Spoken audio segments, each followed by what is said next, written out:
Bom dia, meninos. Bom dia, Tudo bem com vocês? graças a Deus. Seja bem-vindo.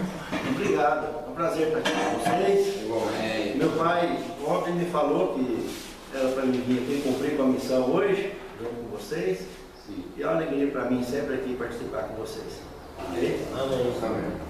O tema que vocês querem trabalhar hoje, qual que é?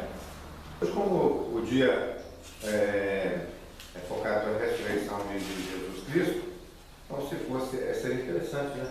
Ah, muito bem. Por ser o domingo de Páscoa, né? Muito bem. Então eu vou convidar vocês para ficar de pé, fazer uma palavra de oração.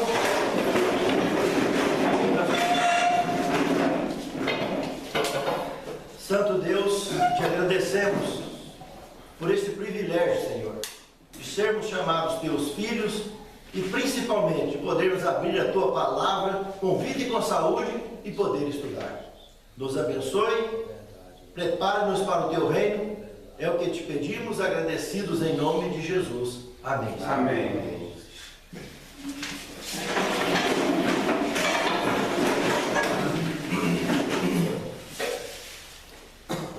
Muito bem.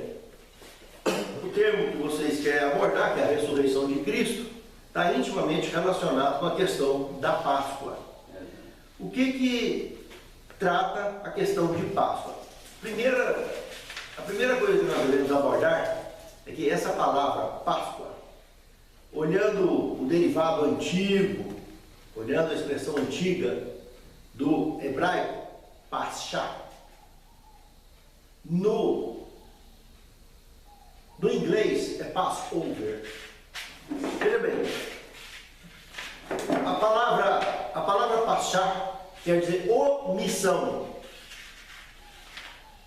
E no inglês, semelhantemente, omissão, que geralmente é traduzido então por Páscoa. O que tem a ver omissão com Páscoa? Muito bem. Onde nasceu essa expressão? A gente estudando o livro de Êxodo, nós descobrimos lá que aproximadamente a 1525 a.C., nasceu um indivíduo chamado Moisés. Esse indivíduo seria o libertador de Israel. Israel, o povo de Deus, já tinha aproximadamente 430 anos de servidão no Egito. E esse indivíduo foi colocado no meio de Israel para que pudesse tirar eles dessa escravidão. Essa escravidão aconteceu por motivos óbvios da humanidade, do povo de Deus, que representa então a humanidade, e esse povo de Deus que foi escolhido era para fazer um trabalho diante da humanidade, mostrando para a humanidade que existe um Deus verdadeiro, um Deus salvador, um Deus redentor. Eles foram convidados para fazer esse trabalho. Lá na região do Iraque, que antigamente se chamava Mesopotâmia, surge um indivíduo lá, há 500 anos antes de Moisés, chamado Abraão. Esse Abraão foi chamado para vir em direção à Palestina, a terra prometida, que estaria mais ou menos a 1.650 quilômetros de distância. Ele saiu de lá, passou pela Síria e foi nessa direção que Deus pediu. Por que Deus pediu para ele ir para ali, para aquele lugar? Porque esse lugar, da Palestina, ele estaria praticamente no seio do antigo Jardim do Éden. Era o ponto melhor do que sobrou de onde existia o jardim, que hoje é o Oriente Médio. O ponto melhor de terra que sobrou depois que o pecado entrou na terra foi ali, naquele local, de dentro do jardim. Deus queria que essa tramitação toda, que nós vamos conversar agora, acontecesse ali dentro.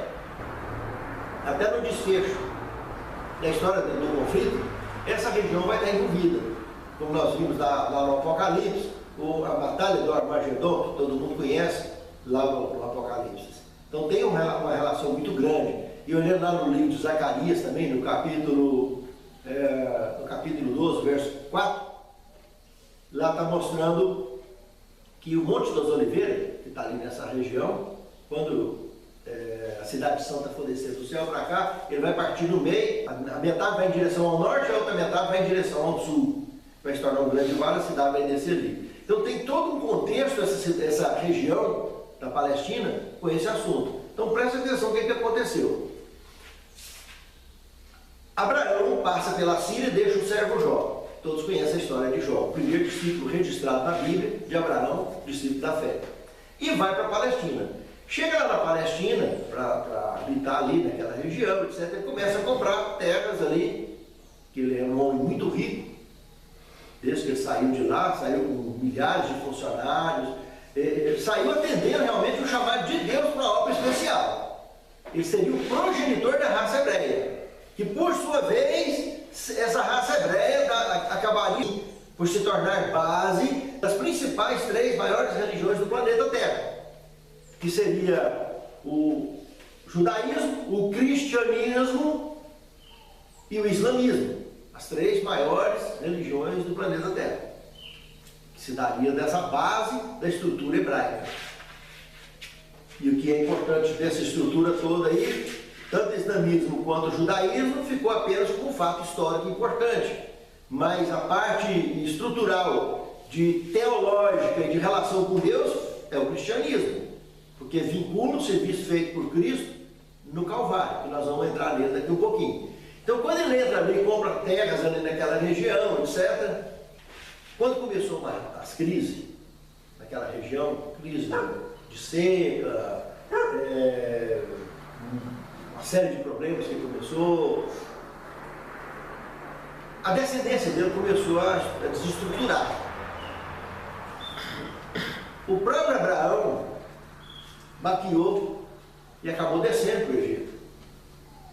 Só que ele desceu e voltou. Mas quando fala que um homem desse desce, imagina a estrutura que está descendo junto. Milhares de pessoas. E quantos que foi ficando para lá, para o Egito. E o Egito aproveitou aquela situação e já começou a segurar a gente lá. Porque mesmo que estava segurando o povo lá, eles não tiveram fé para ficar lá na região, suplicar a Deus para que contornasse, porque foi Deus que chamou eles para vir lá da Mesopotâmia para cá. E o que aconteceu foi isso. E aí foi descendo. Pois não? Uma pergunta do senhor aqui. Então o motivo da peregrinação do povo do deserto foi por intermédio de José, que ficou lá fazendo o serviço de Faraó, e depois ele pega a sua família e leva para o povo morar lá. Isso aí já está muitos anos na frente. Eu estou lá na base, vou chegar lá em José. Olha o que aconteceu. Começa a descer esses funcionários que foram considerados hebreus. Vocês lembram que Abraão já estava com quase 100 anos de idade quando Deus orientou sobre a circuncisão? E todos os funcionários, toda a tribo dele que ele formou ali, todos eles foram circuncidados. Quando Ismael já estava molequinho também, foi circuncidado.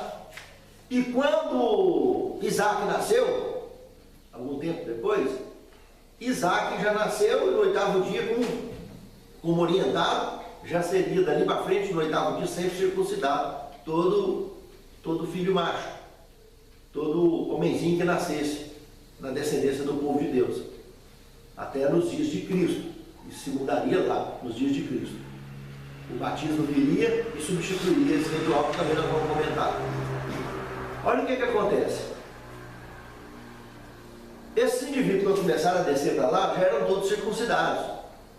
Ou seja, já tinha uma representação religiosa do compromisso missionário que esse indivíduo, Abraão, tinha feito com Deus lá na Mesopotâmia. Isso se consagrou a partir do momento que lá na Palestina eles foram circuncidados. Ou seja, se caracterizou o surgimento de uma religião que o Deus Altíssimo nominou, o judaísmo, nessa estrutura conhecida então como nação hebreia, ou povo hebreu. Então, esses funcionários tinham tanta expressão representativa do judaísmo quanto o próprio Abraão e os filhos dele.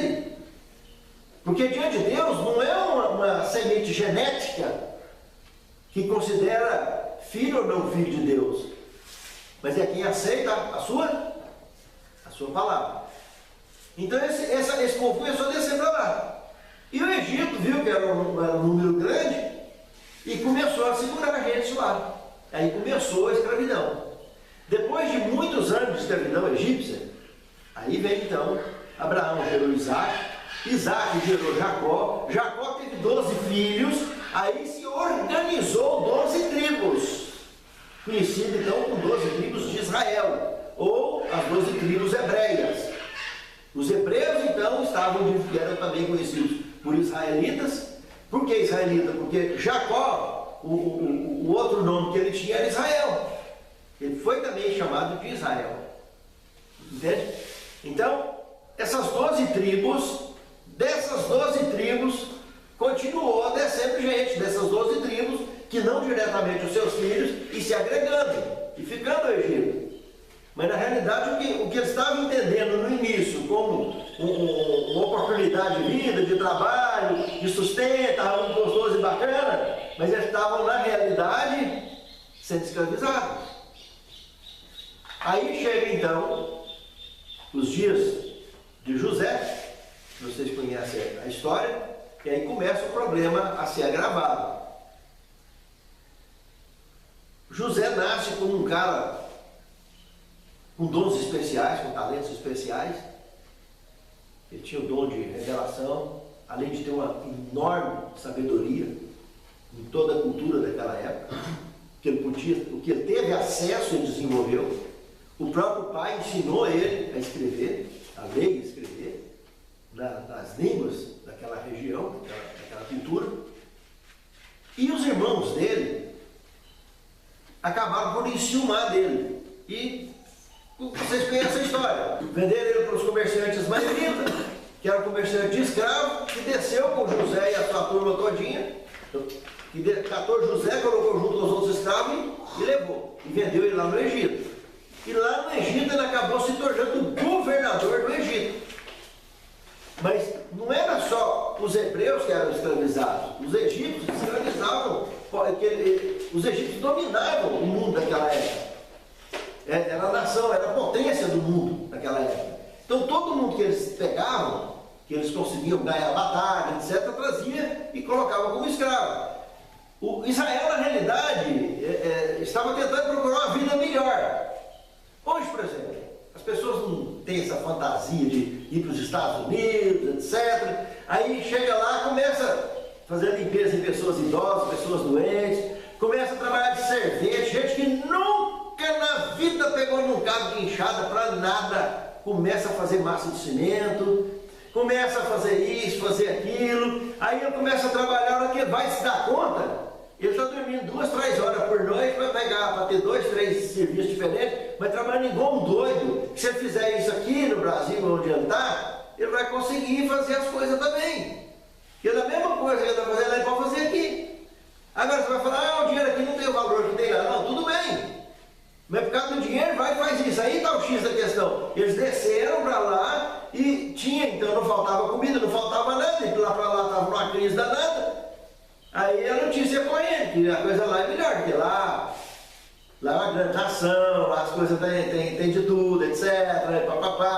E aquelas ilusões que vai ficando na cabeça, e assim ficou o povo ali. Então quando José se estabelece ali, se torna o governador do Egito, foi o único período dos 430 anos, foi justamente o governo de José, que durou 30 anos, aonde o povo de Israel teve sossego. Pode dizer que foi uma trégua.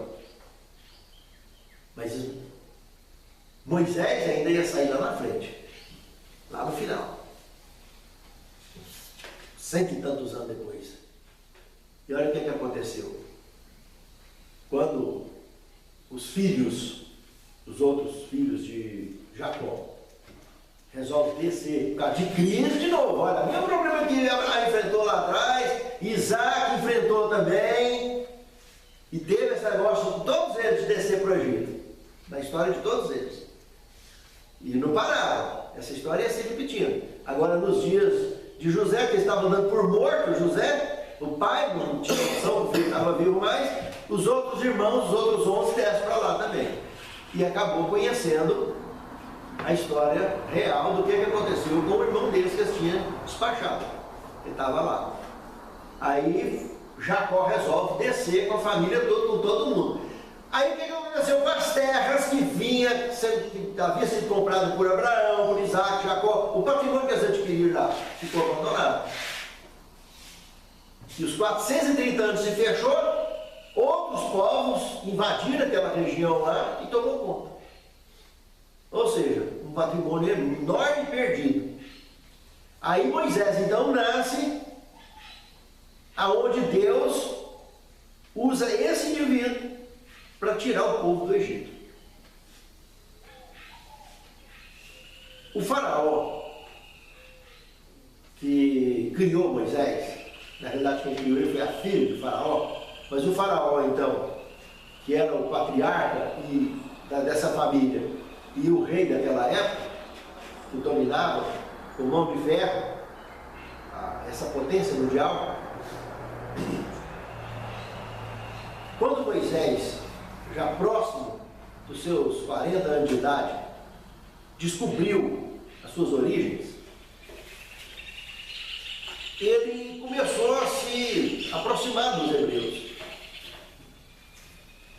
E lembrando um detalhe que nós não podemos deixar passar, que quando ele tinha 25 anos de idade, ou seja, no ano 1500 a.C. aproximadamente, esse Moisés resolveu escrever o livro de Jó e o livro de Gênesis. Ele começou a escrever. O livro de Gênesis foi o segundo livro que ele começou a escrever, estava se relacionando com os hebreus, já tinha descoberto as suas origens. Então ele tinha esse dom que Deus transmitiu para ele. Ele estava escrevendo situações da época da criação, tanto no livro de Jó quanto no livro de Gênesis. Se vocês prestarem atenção, tem linguagem semelhante do período do Gênesis, do período da criação. Fala muito da natureza, etc. E Jó, na realidade, como eu disse anteriormente, era um contemporâneo de Abraão. Moisés começou a escrever em 1500 a.C., então, esses dois livros. E nós estamos trabalhando aqui com uma ideia de que depois dos 25 anos de idade, né, ele estava escrevendo essas obras, levou anos para terminar esse levantamento. Esse indivíduo foi educado em toda a ciência daquela época, cultura daquela época, e é um caso diferenciado de José, no caso, porque Jacó não tinha esse conhecimento, esse acesso à cultura tão ampla como teria a nação egípcia, para oferecer para Moisés, como príncipe hebreu, como príncipe egípcio. O companheiro que foi criado com ele, filho de Faraó, que cresceu junto com ele, eles cresceram juntos. Quando Moisés cometeu o crime de proteger um hebreu, ele assassinou de vida em terror, e foi descoberto, ele estava com 40 anos de idade, e fugiu em direção a Midian. Midian é na Arábia Saudita. Esse rei, que era o pai de criação dele, condenou ele à morte. Era para ser caçado e trazido para ser executado pelo crime que ele cometeu, que ele matou o egípcio para defender o escravo. Aí conheceu a esposa dele, teve seus filhos. O sogro dele era Jetro. Quem era Jetro? O descendente de Abraão. Quando Abraão estava lá em cima, ele teve várias esposas. Ele teve Sara, ele teve filho com Agar, depois ele teve filho com Quetura e várias concubinas.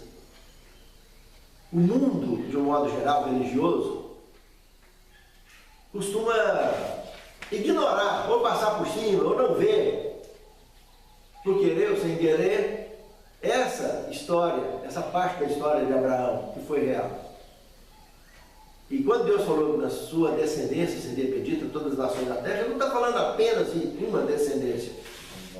São várias descendências. O fato é que esse indivíduo tinha um código genético muito bacana e que ele conseguiria pulverizar o planeta Terra com esse tipo de genética bacana de pessoas que teriam facilidade de assimilar o conhecimento da palavra de Deus e de exercer funções missionárias para o reino de Deus aqui na Terra. E aí está a prova disso.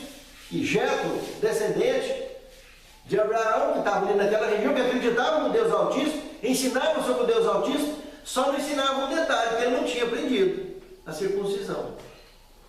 Tanto que é verdade que quando Moisés encontrou com Deus lá na sarça ardente, ele falou então que o irmão dele estava vindo, Arão estava vindo encontrar com ele, no meio do caminho, e que era para ele ir lá para tirar o povo do Egito.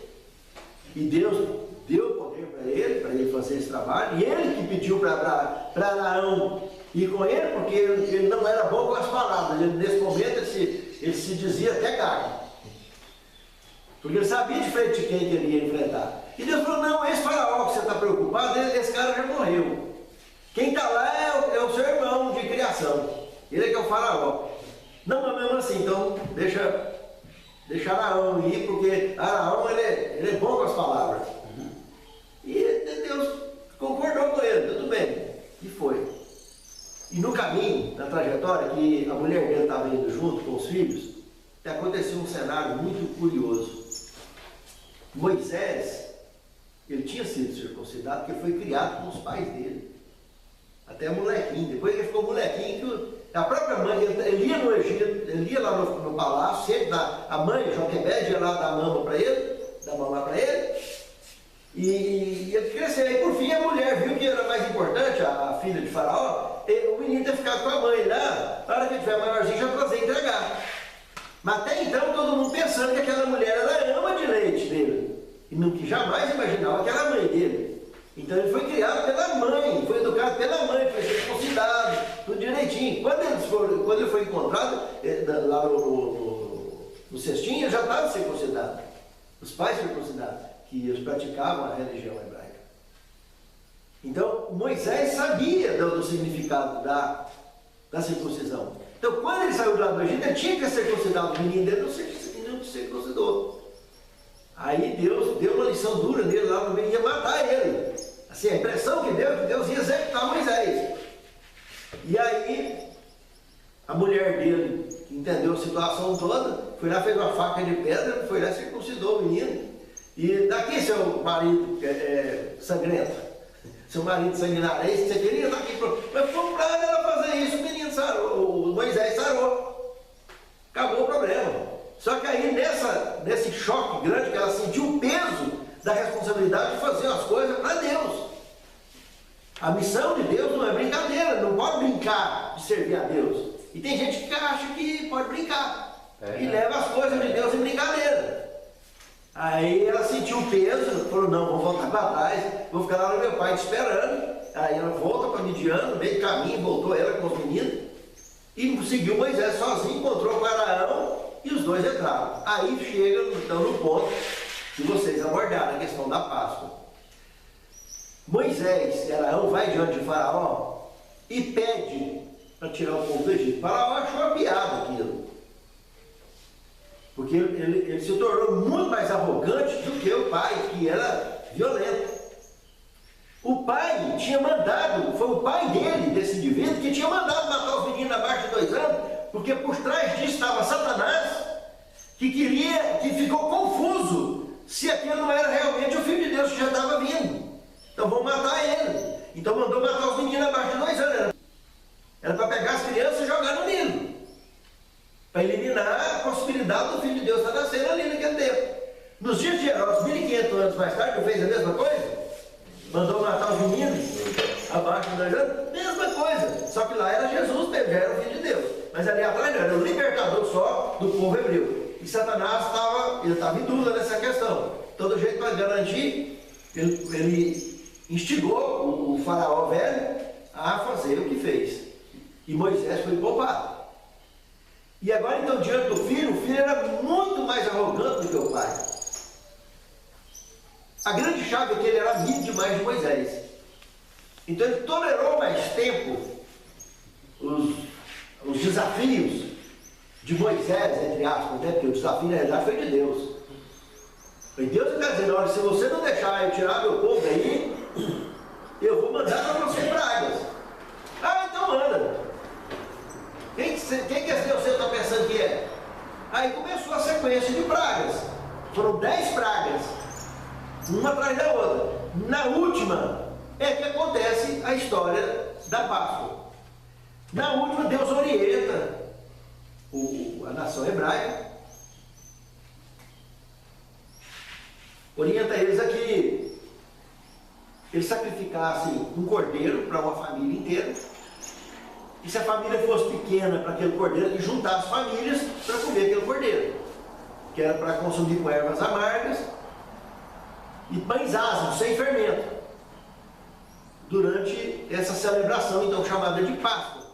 E que eles iriam sair naquela noite dali. O sangue do cordeiro que eles sacrificaram era para ele usar daquele sangue para passar no umbral da porta, porque o anjo exterminador viria e exterminaria todos os primogênitos do Egito e entraria justamente nas casas que não tivesse o sangue na porta. A noite mais horrível que aconteceu na história do Egito foi essa. O exterminador veio e o filho desse faraó morreu, os filhos dos animais, os primogênitos, dos animais que sobraram das pragas que tiveram, morreram todos. Mas somente as casas que foram representadas pelo sangue do cordeiro nos umbrais escapavam. Por isso se justifica o termo omissão. Páscoa quer dizer omissão. O anjo, o exterminador, omitiu de entrar nas casas. Ele passou direto.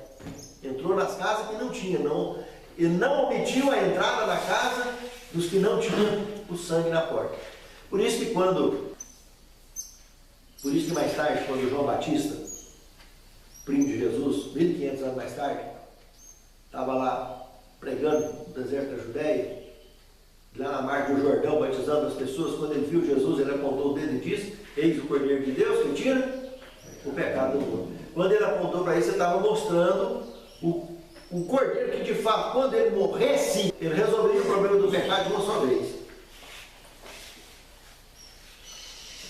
Os hebreus fizeram essa festa durante todos esses anos, 1500 anos, da Páscoa, que comemorava a libertação dos hebreus lá do Egito. Lembra que eles saíram do Egito numa noite dramática, onde as famílias gritavam pela morte dos seus filhos. As famílias gritavam, choravam profundamente. E quando o faraó chamou Moisés e falou: olha, suma daqui, leva esse povo seu. Eles tiveram até o privilégio, orientado por Deus, para ir nas casas de todos os nobres do Egito, pleiteando fundos para a viagem. Eles saíram ricos de lá, com ouro, pratas, outras pedras preciosas, utensílios, que deu estrutura para eles seguirem avante. Condição financeira, eles compravam mantimento, porque eles não iam plantar nada, eles iriam vaguear pelo deserto.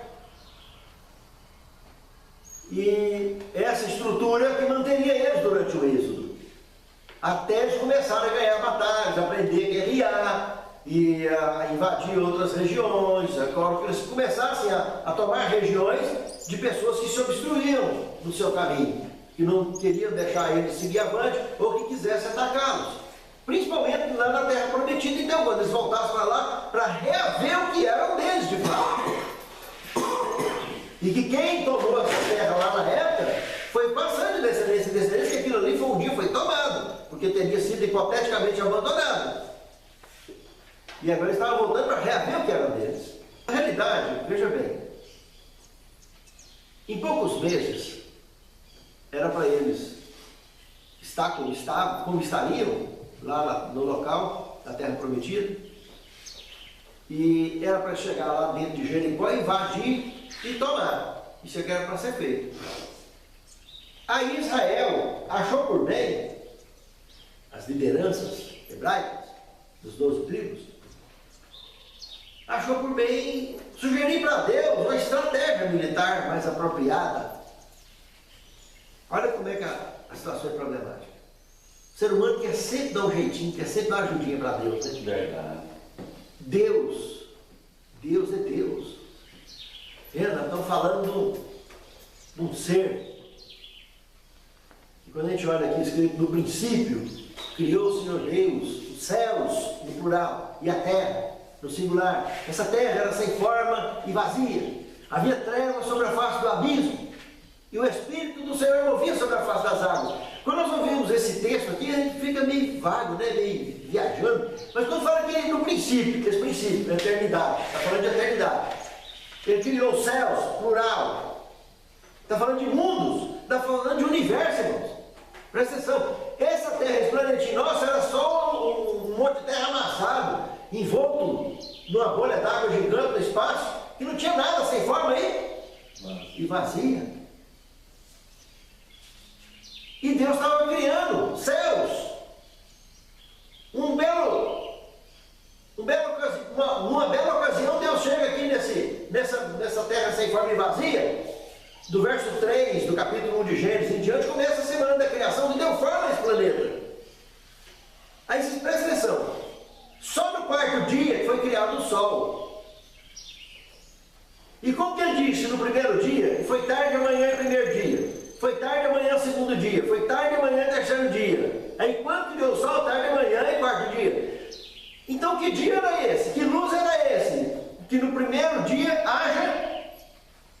O primeiro dia da criação. O que falou? Haja luz. Que luz era essa? Sol. Não. Negativo. A luz do próprio Deus. Ah, luz de Deus. Do próprio Deus. É uma forma curiosa que foi uma luz suficiente para poder manter o ciclo de rotação do planeta. Presta bem atenção no que eu estou falando. Quando nós estamos falando aqui de metade do planeta escuro, metade do planeta claro, nós estamos falando do planeta que já está girando em torno de si mesmo.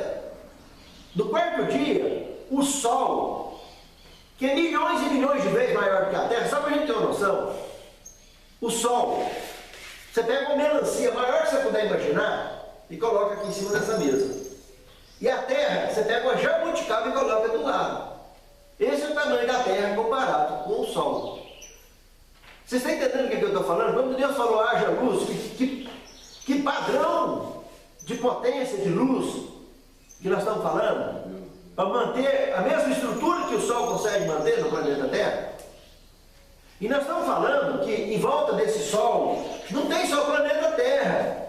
São 8 planetas.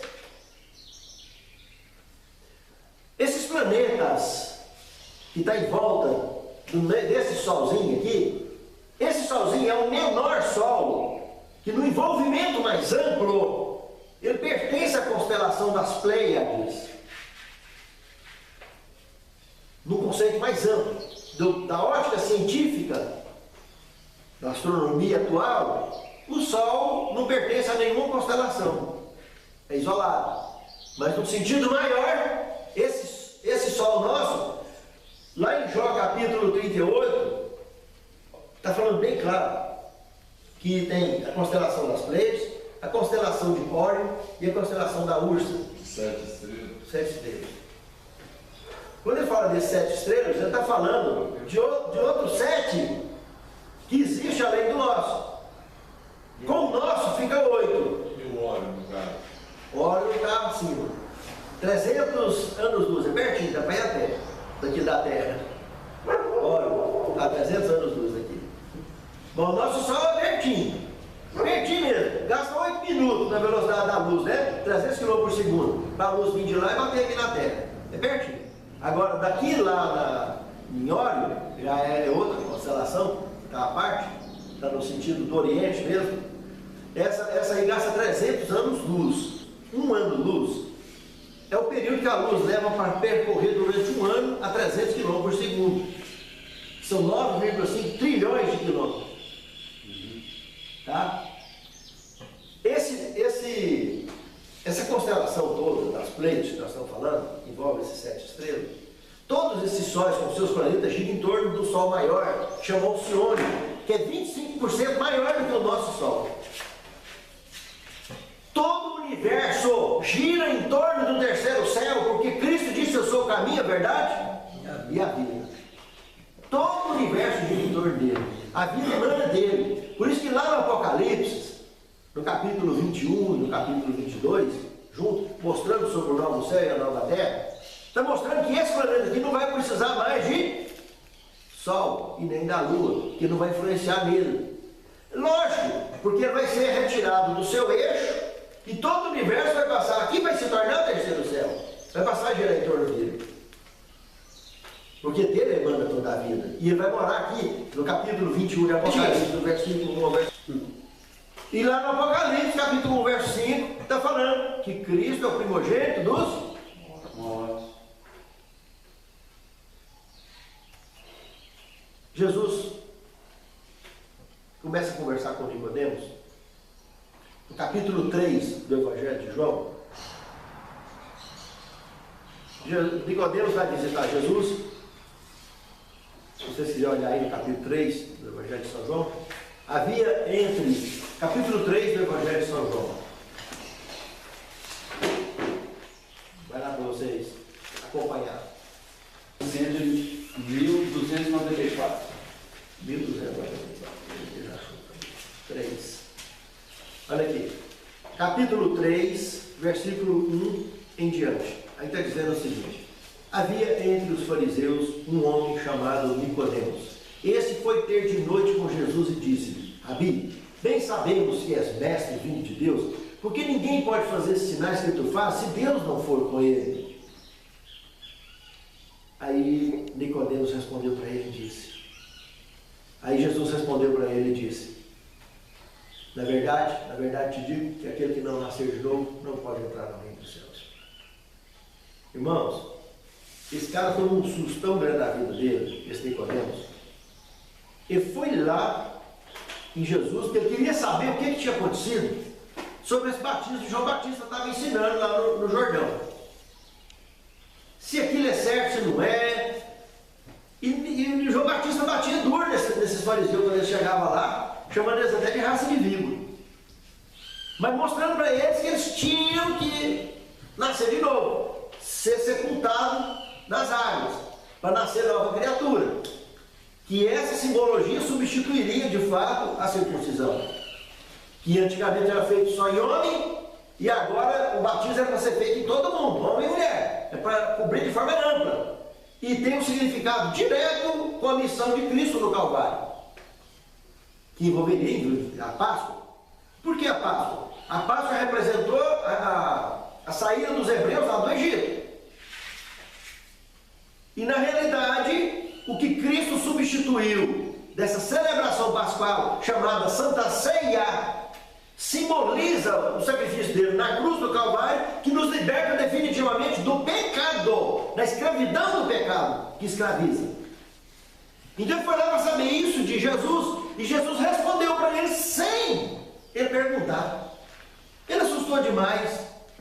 Ele assustou tanto que ele virou para Jesus e perguntou o seguinte: Senhor, mas como pode um homem nascer de novo sendo velho? E porventura pode ele voltar ao vento da sua mãe e nascer de novo? E ele fez uma pergunta tão imbecil que nem menino de 3 anos eu nunca vi fazer.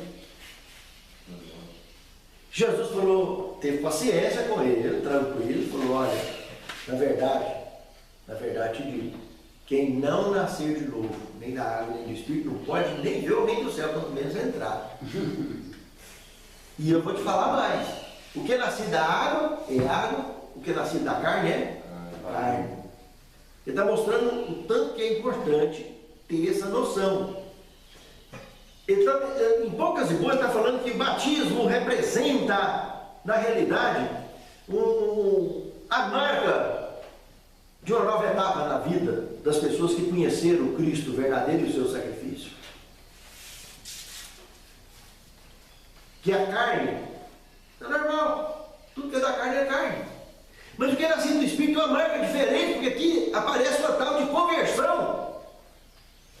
Que o indivíduo deixa de ser membro direto de uma raça conhecida como raça caída e passa a se tornar membro de uma raça então eleita. Qual é a diferença da raça eleita para a raça caída? Conversão. Verdade. Todos dois morrem, todos dois têm problema, todo mundo enfrenta encrenca de todo jeito. Todo mundo enfrenta essa morte que nós conhecemos por morte de todo jeito. Mas uma diferença. O da raça eleita, que morreu em Cristo, como nova criatura, ele vai voltar a fazer parte da raça pura. O outro vai ser descartado. Ele teve liberdade para fazer o que quis. Ele não tem obrigação de escolher a Deus, muito menos Deus tem obrigação de escolher ele também. Todos são chamados, poucos são escolhidos, porque poucos escolhem a Deus. Então aí está. Não, ele explicando isso para Nicodemos, e ele aí aprofunda. Mas como pode ser? Rapaz, eu estou te falando uma coisa tão simples, você não está entendendo? Olha, o vento sopra aonde quer, ouve a sua voz, mas não sabe nem de onde ele vem, nem para onde ele vai. Assim é todo aquele que é nascido do Espírito. E aí ele começa a aprofundar, mostrando que a pessoa que é nascido do Espírito, passou a fazer parte da raça eleita, é convertido, ele já não. Ele está vinculado pelo som do Espírito no seu ouvido, pela voz do Espírito Santo no seu ouvido. Deus fala no coração, a palavra viva. Aí não é só a palavra escrita que faz efeito para ele mais. A palavra viva passa a fazer efeito. Deus coloca o senso, o bom senso no coração, o senso de discernimento entre o bem e o mal, entre as coisas certas e as coisas erradas. E a gente passa a agir como nova criatura, como uma pessoa nascida pelo vento. Jesus fala, olha, eu estou te falando de coisa terrestre. Você não está entendendo? Se eu te falar da celeste, como é que você vai entender se eu falar? Quem está falando para você, meu amigo, é o mesmo que desceu do céu. E estou aqui diante de você. E eu estou falando aqui porque eu fui orientado a te falar exatamente como eu estou te falando. Aí ele entra no nome lindo. Aí na altura do verso 14, do capítulo 3, e o verso 15 e 16, ele entra no nome lindo. Ele fala, olha, do mesmo jeito que Moisés levantou a serpente lá no deserto, também o Filho do Homem convém ser levantado sobre a terra, que vai atrair todos a ele. Porque Deus enviou o seu Filho no mundo, não para que condenasse o mundo, mas que o mundo fosse salvo por ele. Porque Deus amou o mundo de tal maneira que deu o seu Filho unigênito para que todo aquele que nele crê não pereça, mas tenha vida. Ele mergulha num contexto muito profundo, mostrando que ele, Cristo, ia morrer a morte da serpente. O que é a morte da serpente? É que Apocalipse 1,5 está falando. A morte da serpente, lá em Números, do verso 9 em diante. Lá no livro de Números está deixando claro que quando aquela serpente abrasadora começou a matar o povo, Moisés e Arão foi lá, intercedeu pelo povo, e Deus pediu que eles fizessem uma serpente de metal. Pensa, se o segundo mandamento de Deus é para não fazer imagem de escultura, de semelhança de uma que tem em cima do céu, nem embaixo da terra, nem curvar ela, nem servir. Como que Deus agora manda fazer uma serpente de metal, e uma serpente que representa o pecado, representa Satanás? Por que Deus não mandou fazer um cordeiro, então, já que ia mandar o povo fazer um pecado? E Deus mandar fazer pecado? Entende? O que estava acontecendo ali? Está mostrando que as nossas tendências pecaminosas só geram abominação, só tranqueira, tudo que é mais perverso e pecaminoso, que é representado exatamente pela serpente. Por isso que Cristo ia morrer a morte eterna. A morte eterna é a morte da serpente, porque todo pecador, o dia que morrer, nunca mais ressuscita, vai ser descartado. Então Cristo morreu a morte da serpente por isso. Ele, sem pecado, ele nasceu como um de nós, tentado em tudo, mas não pecou em nada. Então quando ele morreu, ele estava morrendo a morte eterna. Tanto é verdade que ele suou sangue no Getsemane antes dele ser preso, porque ele sabia que tipo de morte que ele ia sofrer. Então, por ele não ter, esse foi um compromisso que Deus amou o mundo de tal maneira que deu seu Filho de gênero. Ele deu para ser sacrificado. Jesus foi o único ser do universo que morreu de fato. Ninguém mais morreu na história do universo até hoje. Se você for lá no Evangelho de João, capítulo 11, verso 11, quando está tratando da morte de Lázaro, ele falou: Lázaro, o nosso amigo, dorme, mas vou despertá-lo do sono. Então, essa morte que nós entendemos como morte, o cara fica amarelinho no caixão, desmancha o pé da terra, para Deus isso não é morte. Isso é sono da morte. A pessoa está dormindo, desmancha, está dormindo, mas ele vai ressuscitar. Entende? Uns ressuscitam para a vida eterna e vai fazer parte da raça pura. Vai cumprir o que 1 Coríntios capítulo 15, verso 51 e 53 está falando. Convém que isso que é mortal se revista da imortalidade. Convém que isso que é mortal se revista da imortalidade. Convém que isso que é corruptível se revista da incorruptibilidade. Então isso vai acontecer. Ou seja, o ser humano, no piscar e fechar de olhos, como está falando Paulo aí, será transformado. O que estiver vivo vai ser transformado e quem morreu vai ressuscitar transformado. Agora, quem não morreu como membro de raça eleita, ou seja, convertido, esse, infelizmente, não escolheu a Deus. E no dia que ele ressuscitar, é para fazer parte dos cabritos. Lembra que diante de Deus, ele falou da parábola das ovelhas e dos cabritos? Aí das ovelhas, bem-vindo, servo bom e fiel, para o reino que está preparado para vocês, desde a consumação do século. Mas por outro vai dizer o quê? Não vos apartai-vos de mim. para o fogo que está preparado para quem? Para o diabo? E para os seus seguidores. Entendeu? Então, quando Jesus explica isso para Nicodemos começa a cair a ficha. E no resto do versículo do capítulo 3, do versículo 17 em diante, do capítulo 3 do Evangelho de João, ele resume o problema do ser humano para Nicodemos também entender, qual era o X da questão que estava fazendo ele resistir tanto ao batismo de João Batista. Por que ele não batizou lá? Como ele próprio foi batizado, o próprio Jesus foi batizado lá. Por que você já não foi batizado? Mas tudo bem, você está aqui, vamos resolver essa parada então. Jesus passa a explicar para ele que o problema nosso. Você queria comentar alguma coisa? Eu queria te perguntar. Pois não. Não entra na minha cabeça que por que Nicodemos, com o conhecimento que ele tinha todo do Velho Testamento, dos profetas, ele não conseguiu enxergar o versículo assim, ó. Nós que clamam no deserto, que apontava para João Batista a chegada do Messias. E o que acontece? Eles debatiam com Jesus em todas as vezes que os fariseus, os doutores da lei, até eles eram de confronto com Jesus, Jesus apontava para as escrituras que eles já tinham em mãos. E eles não enxergavam isso. Ou seja, o que era essa cegueira? Era provocada por Deus mesmo, para Jesus passar pela cruz, pela predestinação? Ou porque entra aquela profecia de Isaías 53? A visão de que Jesus deveria morrer. E eles não conseguiam enxergar esses capítulos e pelas obras de Jesus, que já estava escrito no Velho Testamento. A resposta está em Apocalipse, capítulo 17, versos de 1 a 2. Veio um dos 7 anjos, falou comigo, dizendo: vem mostrar-te a condenação da grande meretriz, que se assenta sobre muitas águas, com a qual se prostituíram os reis da terra, os que habitam sobre a face da terra, se contaminaram com o vinho da sua prostituição. Onde Pedro, mais tarde também, vai lá e diz: sede sóbrios e vigilantes, porque o diabo, vosso adversário, anda em derredor, querendo tragar vocês. As pessoas se embriagam pelos cuidados da vida, se embriagam pelo que acha que entende muito, pelo que acha que conhece muito. Quando eles dão conta por si mesmos, eles estão se endeusando. Eles estão fazendo trabalho missionário, por exemplo, para ser aplaudido pelos homens. Jesus falou isso para os fariseus. Vocês querem sentar nos primeiros lugares da sinagoga, vocês querem ser os primeiros em tudo, vocês querem estar na frente, querem estar fazendo isso, querem estar fazendo aquilo, porque vocês estão querendo se exaltar, vocês não estão querendo me servir.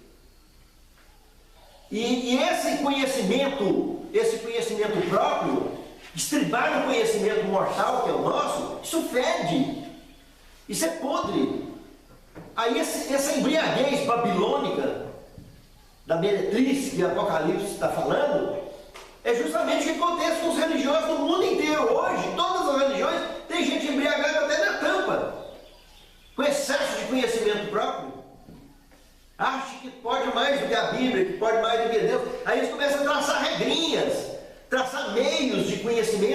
pessoas. Ah, isso pode fazer, isso não pode, aquilo pode, aquilo não pode. A palavra, assim está escrito, tem que entrar livremente no nosso coração e sair livremente. E sair com uma expressão de amor, não por força nem por violência.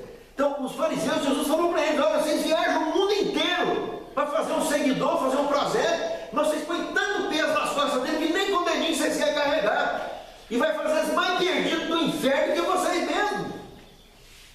Quer dizer, o próprio Cristo está chamando os líderes religiosos dos dias dele de sepulcaiado. Sepultura, lavadinha por fora, mas por dentro feita rapina, gente podre. E o que fazia eles ficarem podres é esse vinho, que bebia até estourar tudo por dentro. Como o efeito de qualquer outro tipo de substância química que as pessoas usam, e aprofundam nisso, até se acabarem. Vai tentar falar para um bêbado lá no canto que aquilo faz mal para a saúde dele, que eu tenho que deixar isso, tem que deixar. Isso não entra no ouvido dele. Ele olha assim, mas a cabeça dele está tão longe, ele está viajando tão longe que ele não aterriza. Assim é a pessoa com a palavra de Deus, que ele se embriaga com o próprio conhecimento, achando que é o bam. Ele se endeusa, isso é indiretamente um ensinamento de monismo. E no fundo, eles se acham tal. Então, para ser libertado dessa condição, Nicodemos foi até Jesus e ouviu de frente, falou o que queria e ouviu o que não queria, mas na realidade ele queria, porque foi o coração limpo dele, o desejo de ser uma nova criatura. As mensagens de João tinham atingido o coração dele de alguma forma, por isso que ele quis ir lá. E aí quando ele foi, ele entendeu. Jesus explicou para ele: olha, eu vou morrer a morte da serpente, rapaz, a morte eterna, para salvar você. E ai daquele que desprezar esse sacrifício, que é feito pelo amor do meu Pai, que é incondicional, que está fazendo algo de limite extremo. Nós não temos condição de mensurar isso. Qual é o ser humano que tem coragem de pegar um filho e sacrificar? Não tem. E Deus, o amor dele por nós foi tão grande que ele fez isso. E Cristo foi muito hábil no seu cumprimento missionário, que ele cumpriu com exatidão, sem pecado, por isso que ele ressuscitou. Morreu a morte eterna e ressuscitou. Então, o primogênito dos mortos. Então, ele foi erguido da terra e atraiu todos a ele. Então, esse compromisso do Calvário atinge todos até hoje. A ressurreição de Cristo é a serpente ser levantada da terra, quando ele morre,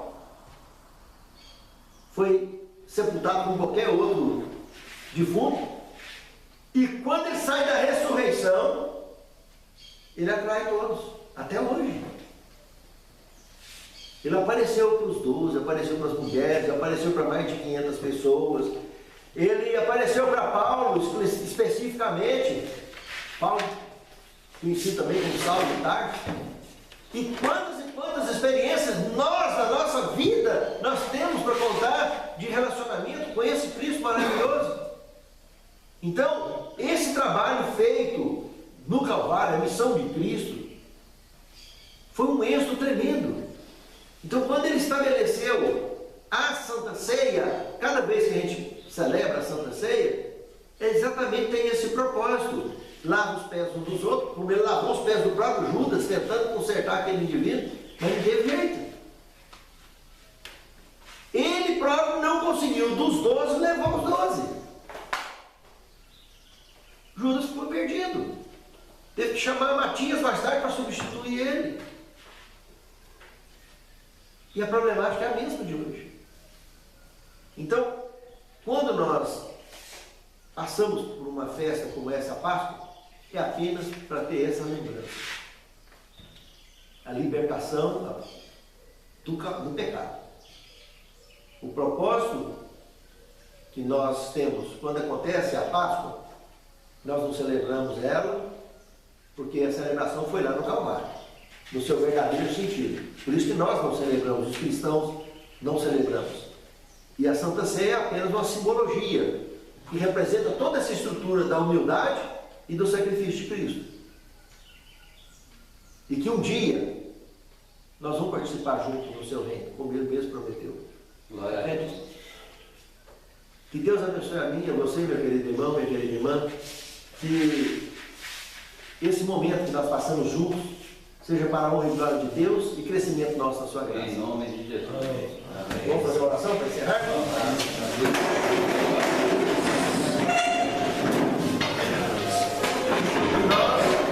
Para que nós pudéssemos sermos salvos. Santifica-nos, Senhor, na Tua palavra, porque a Tua palavra é verdade. Capacita-nos a sermos novas criaturas, que possamos fazer parte definitivamente da raça eleita, para que naquele grande dia possamos ser contados entre os membros da raça pura. É o que te suplicamos, é o que te agradecemos, em nome de Jesus. Amém, Senhor. Amém. Graças. Palavra ótima.